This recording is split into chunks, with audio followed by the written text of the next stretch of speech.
Finally guys, napasok na natin to kasi mainit sa labas. Magpapalit tayo ng tambucho. Oops! Ipapalit ko yung tambucho yung hinirap ko kay CK. Doon sa taas. Tingawin ko muna yung init ng kotse kasi nasa labas. Pati yung tambucho, mainit. Sobrang init oh. Yan guys, ito yung gagamitin ko na pipings. Hindi ko alam kung 2.5 to, nahiram ko to kay CK. Hanggang dulo yan. Kasi magpaparehistro rin ako. Kailangan sa emission test na naka-pipings ka. Kasi pag nakascab ka, hindi ka marirehistro. Or hindi nila papayagan yung emission something. Yun, kaya gagamitin natin to. So let's go! So yun guys, nabuba ko na. Sana magawa natin ikabit dito sa hatchback natin. Kukunin ko, iaangat ko to. Ba't yung kabila? Tapos yun dun sa kabila din. Kasi tatlo lang yung pangangat ko. So, let's do this guys.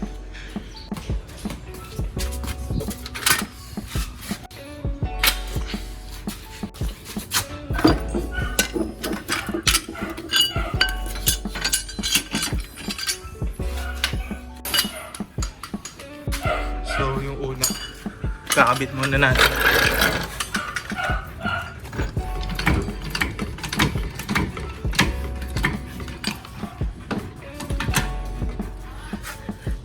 Ayun yung exhaust ko. Ayun o. Punta dun. So, angat pa natin. So yun guys, inangat ko na to. Nilagyan ko na rin to ng ano, para safe. Tapos yung kabila. Itong kabila ay aangat ko na rin.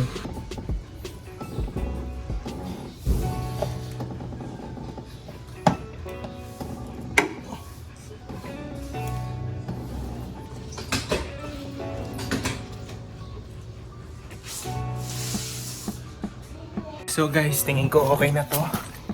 Ayan siya. Ayan yung tatanggalin natin. Sana kasya yung bakal na ilalagay ko.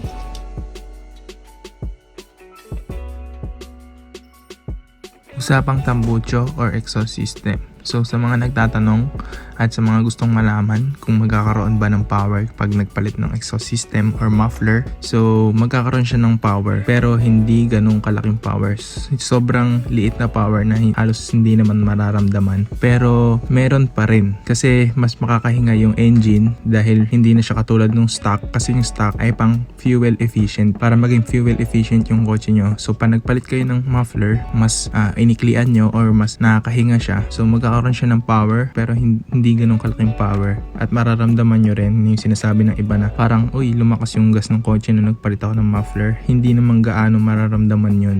Feeling nyo lang na lumakas sa gas dahil maingay yung kotse nyo, tapos kung magpatakbo kayo ay sobrang di ba, para umingay, pero hindi siya ganong kalaki magbibigay unless pag nagpalit kayo ng exhaust system tapos pinatune nyo yung kotse nyo dun sa pinalit nyong exhaust system. So kahit anong exhaust system yan, depende yan sa tuner or sa mag-tune ng kotse nyo kung ano yung magiging resulta nung dagdag na power dun sa exhaust. So may tatlong exhaust na ewan ko kung ano siya, pero yung tatlong yon is yung straight pipe, yun yung parang tubo lang na straight na 2.5 yung sukat or 3 depende. Tapos yung scov naman, yun yung may muffler sa ilalim pero putol siya, hanggang ilalim lang siya, mas maikli. Tapos meron pang isa yung may free flow. Ito yung tinatawag na full exhaust. Ito talaga yung aftermarket na nabibili na bolt-on na siya para dun sa model ng kotse nyo. Tapos may muffler siya sa dulo, either chambered or yung free flow. So yung pang-apat is yung side exit. Yung side exit din na natin yung pag-uusapan masyado dahil wala naman tayong experience dyan. Pero yung pag nagpalit kayo ng scav or full exhaust, definitely magkakaroon nyo ng power, pero hindi ganun kalaking power unless i-tune yung kotse nyo dun sa exhaust system na ipapalit nyo. So pag kayo kunyari yung kotse nyo naka-tune na siya tapos nagpalit kayo ng exhaust system, maaaring magbago yung takbo ng kotse nyo. Either babagal siya or yun, more likely babagal siya kasi iba yung tune na exhaust system na nilagay. So yun guys, sana may natutunan kayo sa sinabi ko, sa nalalaman ko tungkol dito. Shoutout sa Honda EG South at EG South na group sa Messenger. Thank you sa info. And yun guys.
guys, yung struggle ko is itong bolt na to. Hindi ko matanggal. Mga 10 minutes na ako dyan. Hindi ko pa rin matanggal.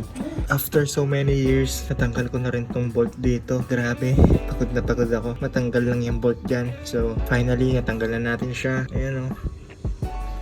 So, as can you see naman, yung rubber mount na lang yung natitira. Tanggalin na natin yan doon sa kabila. And kakabit na natin tong straight pipe. Let's go!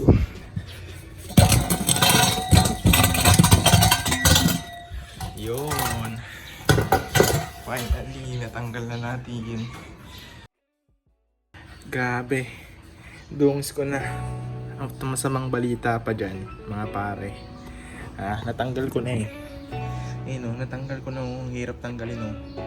Ang masamang niya, pre. Hindi sukat.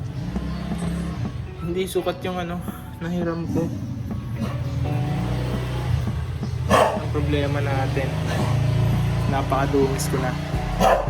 Tapos hindi pa sukat yung tambucho ko nabili. So wala tayong magagawa kundi guys, tapusin ko na yung video. Hindi successful kasi hindi swak yung pinaram sa akin ni CK na flange, tsaka yung straight pipe or yung tubo hindi pasok. Siguro mahaba yung headers niya, tapos syempre dock yung kanya, tapos yung akin, akala ko kasi kasya. So guys, salamat sa panonood. Like, share, and subscribe. And yeah, hustle hard, grind hard. Peace out.